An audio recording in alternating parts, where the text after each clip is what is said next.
सुप्रभात बच्चों। आज की कक्षा में आपका स्वागत है। आज आप भारत की खोज का पाठ 4 युगों के दौर का आगे का अंश पढ़ेंगे। पिछली कक्षा में आपने जाना कि प्राचीन भारत में गणित शास्त्र का किस प्रकार उदय हुआ और किस प्रकार विकास हुआ। यह माना जाता है कि आधुनिक अंक गणित और बीज गणित की शुरुआत भारत में ही हुई। भारत में ज्यामिति, अंक गणित और बीज गणित की शुरुआत प्राचीन काल में हुई। बीज गणित पर सबसे प्राचीन ग्रंथ आर्यभट्ट का है, जिनका जन्म 427 ईस्वी में हुआ। भारतीय गणित शास्त्र के अलावा नाम भास्कर 522 ईस्वी का है। अब हम आगे पढ़ेंगे। ब्रह्मपुत्र प्रसिद्ध खगोल शास्त्री की भी था, जिसने शून्य पर लागू होने वाले नियम निश्चित किए। सबसे पहले जो है ये जानेंगे कि शून्यांक और स्थान मूल्य वाली दशमलव विधि को स्वीकार करने के बाद अंक गणित और बीज गणित में तेजी से विकास करने की दिशा में कपाट खुल गए। कपाट खुलना, कपाट माने दरवाज़ा, द्वार। कपाट यानी कि दरवाज़ा या द्वार।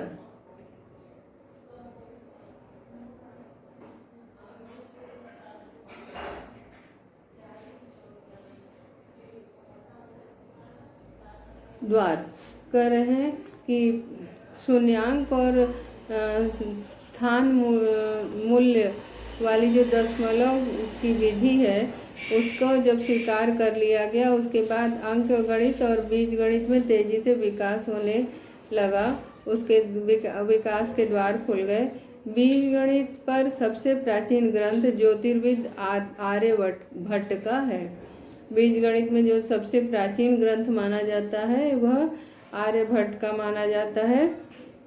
ज्योतिर्विद, ज्योतिष शास्त्र में जो विद्वान होता है उसको बोलते हैं ज्योतिर्विद, जिनका जन्म 427 ईस्वी में हुआ था। ये आर्यभट्ट का जन्म 427 ईस्वी में हुआ था, ऐसा माना जाता है। भारतीय गणित शास्त्र में अगला महत्वपूर्ण नाम भास्कर 522 का और उसके बाद ब्रह्मपुत्र 628 ईस्वी का है। ऐसा माना जाता है कि भारतीय जो गणित शास्त्र है उसमें आर्यभट्ट के बाद दूसरा नाम है भास्कर का।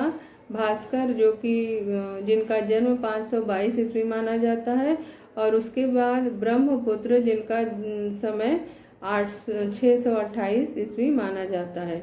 ब्रह्मपुत्र प्रसिद्ध खगोल शास्त्री भी था, जिसने शून्य पर लागू होने वाले नियम निश्चित किए। खगोल शास्त्री आसमान के ग्रह नक्षत्रों के बारे में जो अध्ययन करता है उसे जो है बोलते हैं खगोल शास्त्री। तो ब्रह्मपुत्र जो है वह खगोल शास्त्री भी था, एक प्रसिद्ध खगोल शास्त्री था, जिसने शून्य पर लागू होने वाले जो नियम हैं उसको निश्चित किए। इस क्षेत्र में और अधिक उल्लेखनीय प्रगति की, और उन्होंने इस क्षेत्र में बहुत ही उल्लेखनीय प्रगति यानी विकास किया। उल्लेखनीय यानी कि महत्वपूर्ण, उल्लेखनीय यानी कि महत्वपूर्ण विकास किया। ब्रह्मपुत्र प्रसिद्ध खगोल शास्त्री भी था, जिसने शून्य को लागू होने के नियम को निश्चित किए, और इस क्षेत्र में उसने अत्यधिक उल्लेखनीय प्रगति की। इसके बाद अंक गणित और बीज गणित पर लिखने वाले गणितज्ञों की परंपरा मिलती है। इसके बाद अंक गणित और बीज गणित विषय पर लिखने वाले जो गणितज्ञ यानी गणित शास्त्र को जानने वाले, गणित विद्या को जानने वाले को गणितज्ञ कहते हैं। यानी ज्ञानी, जानने वाला। इसमें अंतिम महान नाम भास्कर द्वितीय का है, और गणितज्ञों में जो अंतिम महान नाम है वह भास्कर द्वितीय का माना जाता है, जिसका जन्म 1114 ईस्वी में हुआ था।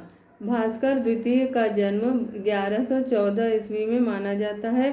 उसने खगोल शास्त्र, बीज गणित और अंक गणित का क्रमशः 3 ग्रंथों की रचना की।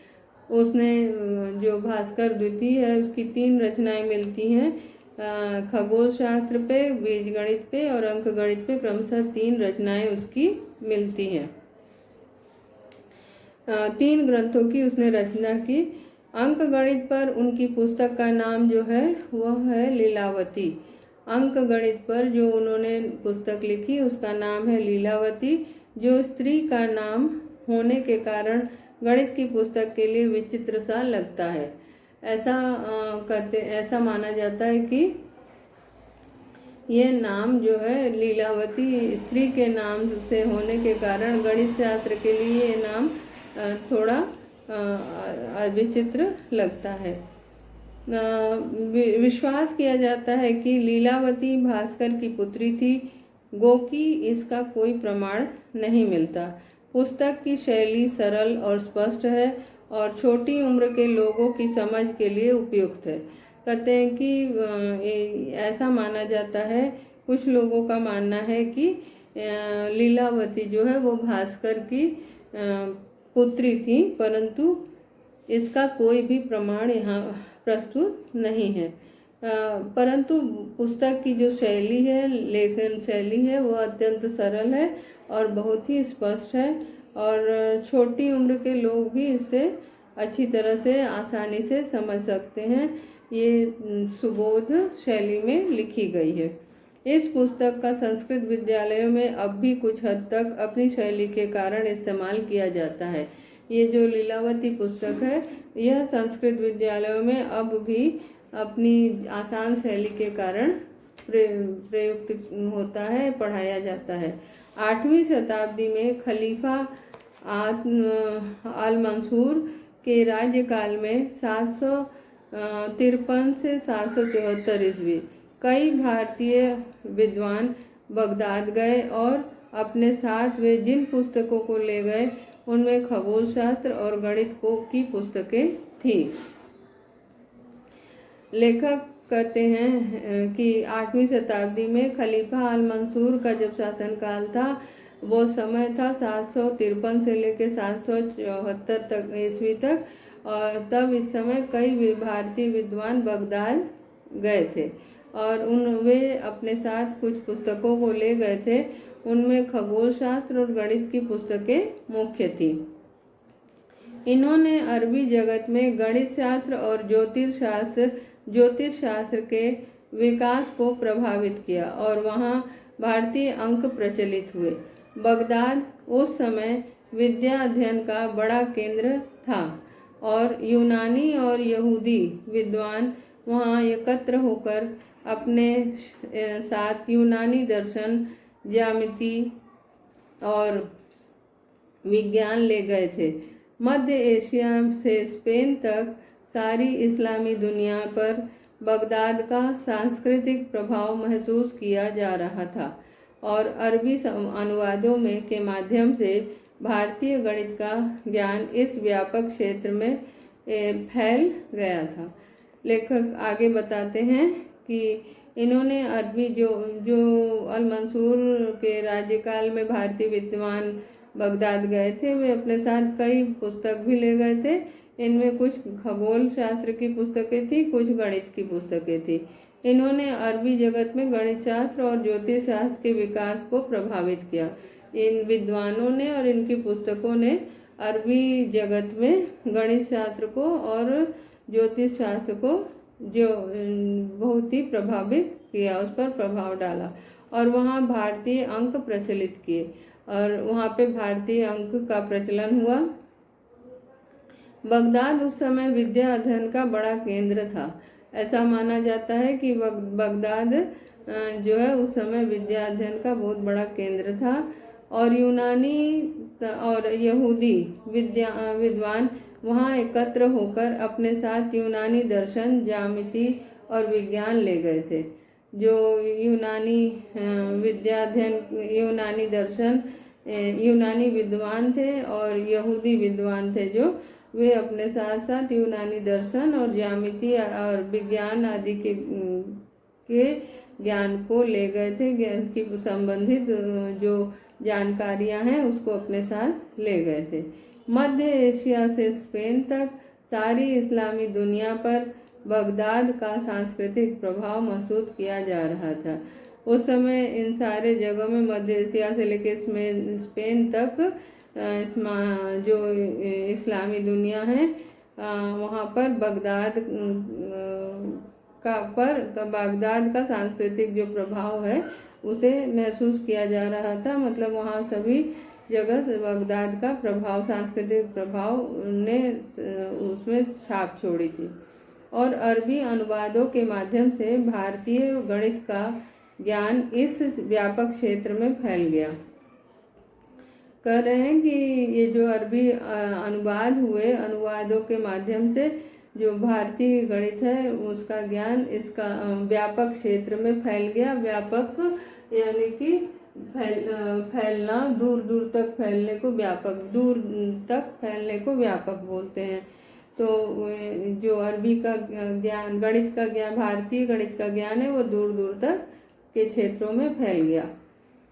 अरबी जगत से यह नया गणित संभवतः स्पेन के मूर विश्वविद्यालयों में के माध्यम से यूरोपीय क्षेत्रों में पहुंचा और इससे यूरोपीय गणित की नींव पड़ी। यूरोप में इन नए अंकों का विरोध हुआ और इनके आमतौर पर प्रचलन में कई सौ वर्ष लग गए। इनका सबसे पहला प्रयोग जिसकी जानकारी मिलती है 1134 ईस्वी में सिसिली के एक सिक्के में हुआ। ब्रिटेन में इसका पहला प्रयोग 1490 में हुआ। बता रहे हैं कि अरबी जगत में यह नया गणित संभवतः ऐसा माना जाता है कि स्पेन के मूर विश्वविद्यालयों के माध्यम से यूरोपीय देशों में पहुंचा। जो अरबी जगत से नया गणित था यह ऐसा माना जाता है कि संभव है कि जो स्पेन का मूर विश्वविद्यालय है वहाँ उसके माध्यम से यूरोपीय देशों में पहुंचा और इसके यूरोपीय गणित की नींव पड़ी और इससे जो है यूरोपीय गणित की जो नींव है वो पड़ी। यूरोप में इन नए अंकों का विरोध हुआ और इनके आमतौर पर प्रचलन में कई सौ वर्ष लग गए। यूरोप में ये नए जो अंक थे इनका विरोध किया गया और इसी कारण इनके जो इनका प्रचार, इनका रूप जो इनकी चलन में बहुत ही कई साल लग गए, कई सौ साल लग गए इनके प्रचलन में, यानी कि इनका प्रचार होने में काफ़ी समय लग गया क्योंकि वहाँ पे इसका विरोध हुआ। इनका सबसे पहला प्रयोग जिनकी जानकारी मिलती है 1134 ईस्वी में सिसिली के एक सिक्के में हुआ और इनका जो सबसे पहला प्रचलन उस समय हुआ जब 1134 में एक सिसिली में एक सिक्के में इसका प्रयोग देखा गया है। उसके पहले इसका प्रयोग नहीं हुआ था। ब्रिटेन में इसका पहला प्रयोग 1490 में हुआ और इस प्रकार इन संख्याओं का, इन अंकों का प्रयोग ब्रिटेन में सबसे पहली बार 1490 में हुआ ऐसा माना जाता है। विकास और ह्रास, विकास माने विकास, उन्नति, और ह्रास माने पतन। तो विकास और ह्रास अब पढ़ते हैं हम। ईस्वी सन के पहले 1000 वर्षों में भारत में आक्रमणकारी तत्वों और आंतरिक झगड़ों के कारण बहुत उतार चढ़ाव आए। फिर भी यह समय ऊर्जा से उफनता और सभी दिशाओं में अपना प्रचार करते हुए कर्मठ राष्ट्रीय जीवन का समय रहा है। कर्म के प्रति जो लगनशील होते हैं उनको कहते हैं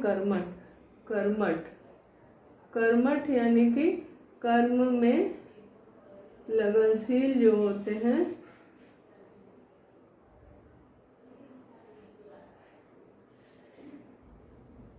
कर्म में लगे हुए लोगों को कर्मठ कहते हैं। जो कर्म में हमेशा लगे रहते हैं, कर्मशील होते हैं, ऐसे लोगों को कर्मठ कहते हैं। तो कह रहे हैं कि ईस्वी सन में सबसे पहले 1000 वर्षों में भारत में आक्रमणकारी तत्वों और आंतरिक झगड़ों के कारण बहुत उतार चढ़ाव है। जो भारत में आंतरिक झगड़े हो रहे थे और जो विदेशी आक्रमणकारी आ रहे थे, उसके कारण जो है भारत के ईस्वी के पहले 1000 साल में बहुत सारे उतार चढ़ाव आए। मतलब कभी अच्छा कभी बुरा होता गया। फिर भी यह समय ऊर्जा से उफनता और सभी दिशाओं में अपना प्रसार करते हुए कर्मठ राष्ट्रीय जीवन का समय रहा है। इतने उतार चढ़ाव के बाद भी यह समय जो है राष्ट्रीय जीवन ऊर्जा से उफनता मतलब इस समय के लोगों के जीवन में ऊर्जा का स्रोत बहुत चरम सीमा पर था। बहुत उफनता मतलब ऊपर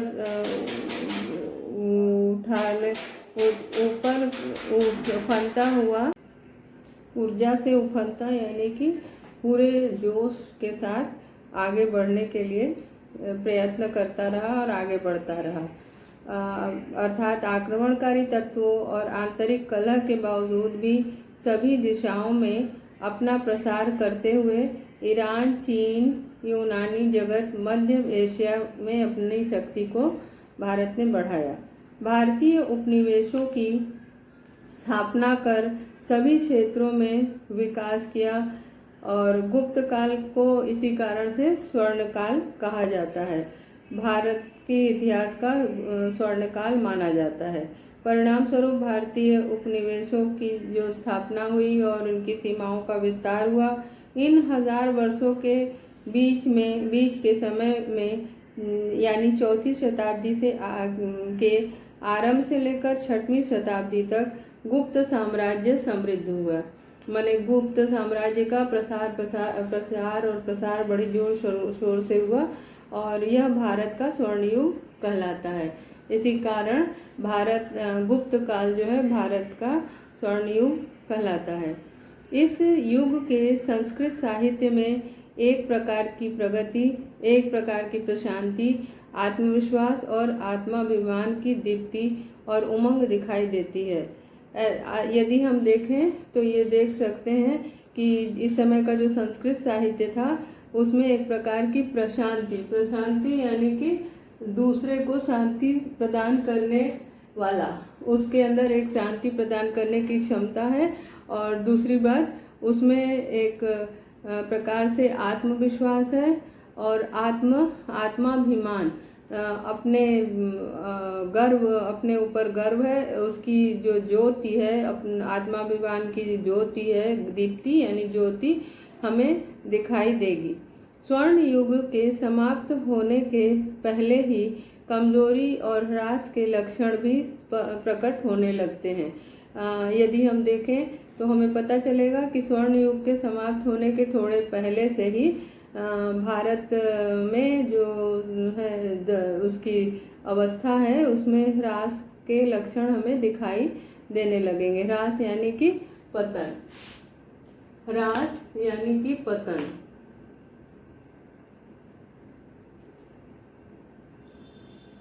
पतन या अवनति।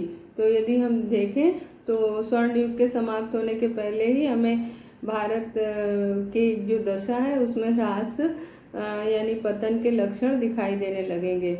उत्तर पश्चिम से गोरे हूणों के दल आते हैं और बार बार वापस खदेड़ दिए जाते हैं। हूण एक आक्रमणकारी विदेशी जाति थी। वे बार बार आक्रमण करते थे भारत पे और बार बार उन्हें खदेड़ दिया जाता था। खदेड़ना यानी कि भगा देना। किंतु धीरे धीरे वे उत्तर भारत में अपनी राह बना लेते हैं। परंतु कुछ दिनों के पश्चात धीरे धीरे वे उत्तर भारत में अपना स्थान बना लेते हैं और आधी शताब्दी तक पूरे उत्तर में अपने को राज सत्ता के रूप में प्रतिष्ठित कर लेते हैं। और देखा जाए तो करीब करीब आधी शताब्दी तक उत्तर भारत में वे अपनी सत्ता जो है स्थापित कर लेते हैं। अब इसके बाद अंतिम गुप्त सम्राट मध्य भारत के एक शासक यशोवर्मन के साथ मिलकर बहुत प्रयत्न करके हूणों को निकाल बाहर किया जाता है। यानी कि यशोवर्धन जो गुप्त के अंतिम शासक थे, उनके द्वारा बहुत प्रयास करके इन हूणों को भारत के बाहर निकाल दिया जाता है। इस लंबे संघर्ष ने भारत को राजनीतिक और सैनिक दोनों दृष्टियों से दुर्बल बना दिया। हूणों के उत्तर भारत में बस जाने के कारण लोगों में धीरे धीरे एक अंदरूनी परिवर्तन घटित हुआ। हूणों के पुराने वृत्तांत कठोरता और बर्बर व्यवहार से भरे पड़े हैं। ऐसा व्यवहार जो युद्ध और शासन के भारतीय आदर्शों से एकदम भिन्न है। यदि हम देखें तो ये जो लंबे संघर्ष का समय है, वह भारतीय जो राजनीतिक और सैनिक दशा है, इन दोनों दृष्टियों से भारत को इसने दुर्बल बना दिया। दुर्बल यानी कि कमज़ोर। तो ये जो बार बार संघर्ष होते रहे, इससे भारत जो है राजनीतिक और सैन्य दृष्टि से बहुत ही दुर्बल हो गया। हूणों के उत्तर भारत में बस जाने के कारण लोगों में धीरे धीरे एक अंदरूनी परिवर्तन घटित हुआ। और हूण जब हमारे उत्तर भारत में बस गए तो धीरे धीरे हमारे उत्तर भारत में कुछ परिवर्तन होने लगे। अंदरूनी यानी कि भीतरी, अंदरूनी यानी कि भीतरी परिवर्तन धीरे धीरे होने लगे। हूणों के पुराने वृत्तांत कठोरता और बर्बर व्यवहार से भरे पड़े हैं। हूणों का पुराना वृत्तांत देखा जाए, पुरानी कहानी उनकी देखी जाए, तो ये उनकी जो घटनाएं उनके समय में घटित हुई हैं, उन्हें यदि देखा जाए तो वे सारी घटनाएं बर्बर माने कि होता है अत्याचार, बहुत क्रूरतापूर्वक जो व्यवहार होता है, क्रूरतापूर्ण व्यवहार से भरे पड़े हैं। ऐसा व्यवहार जो युद्ध और शासन के भारतीय आदर्शों से एकदम भिन्न है। यदि हम देखें तो ये जो इनके व्यवहार है, ये पूरी तरह से भारतीय आदर्शों से भिन्न देखे जा सकते हैं। 7वीं शताब्दी में भारत के शासनकाल में उज्जैनी, जो गुप्त शासकों की शानदार राजधानी थी, फिर से कला, संस्कृति और एक शक्तिशाली साम्राज्य का केंद्र बनती है। 7वीं शताब्दी में हर्ष ने जब शासन किया भारत में, यानी उनके शासनकाल में उज्जैनी, जो आधुनिक काल में उज्जैन नाम से जाना जाता है, जो गुप्त शासकों की शानदार राजधानी थी, फिर से कला, संस्कृति और एक शक्तिशाली साम्राज्य का केंद्र बनती है। और उज्जैन जो है फिर से कला और संस्कृति के लिए एक शक्तिशाली केंद्र बन जाती है। लेकिन आने वाली सदियों में वह भी कमज़ोर पड़कर धीरे धीरे खत्म होती जाती है। और यदि देखा जाए तो आने वाली सदियों में उसमें भी ह्रास होता है, वह भी पतन की ओर अग्रसर होती है और धीरे धीरे वह खत्म हो जाती है। 9वीं शताब्दी में गुजरात का मिहिर भोज उत्तर और मध्य भारत में छोटे राज्यों को मिलाकर एक संयुक्त राज्य कायम करके कन्नौज को अपनी राजधानी बनाता है। एक बार फिर साहित्यिक पुनर्जागरण होता है, जिसके प्रमुख व्यक्तित्व राजशेखर हैं। कह रहे हैं कि 9वीं शताब्दी में गुजरात का जो मिहिर भोज है, वह उत्तर और मध्य भारत में छोटे राज्यों को मिलाकर एक संयुक्त राज्य स्थापित करता है और कन्नौज को फिर से अपनी राजधानी वह बना लेता है। एक बार फिर साहित्यिक पुनर्जागरण होता है, माने साहित्य के क्षेत्र में पुनः जो है फिर से उन्नति होना शुरू हो जाती है। लोगों में चेतना जागृत हो जाती है साहित्य की ओर, जिसके प्रमुख व्यक्तित्व राजशेखर हैं। और इस सांस्कृतिक पुनर्जागरण के मुख्य स्रोत के रूप में राजशेखर को माना गया है। 11वीं शताब्दी के आरंभ में एक बार फिर एक दूसरा भोज सामने आता है, जो बहुत पराक्रमी और आकर्षक है और उज्जैनी फिर एक बड़ी राजधानी बनती है। बता रहे हैं कि 11वीं शताब्दी के आरंभ में, माने 11वीं शताब्दी जब शुरू होती है तो एक फिर दूसरा भोज सामने आता है।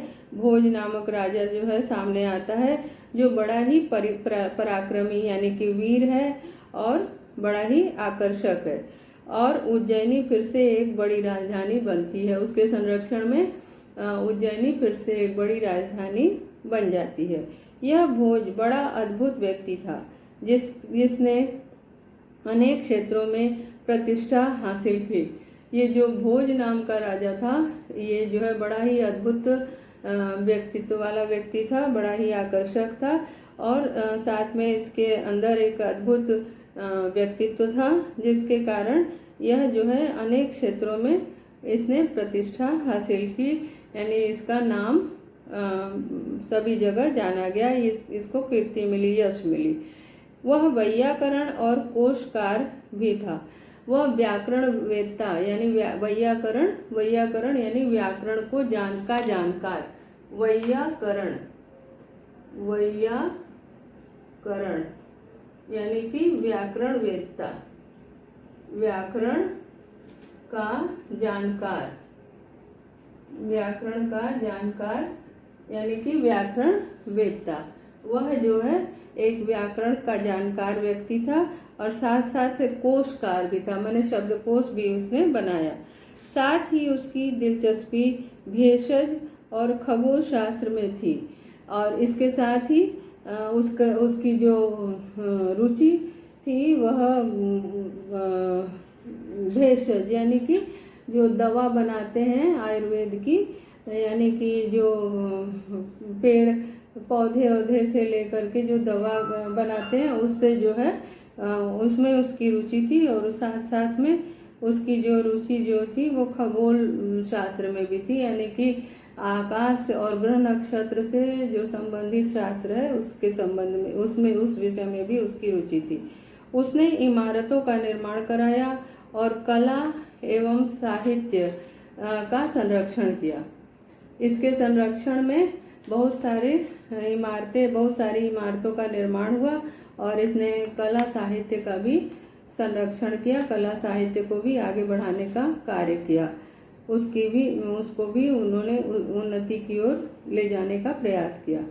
वह स्वयं कवि और लेखक था, जिसके नाम से कई रचनाएं मिलती हैं।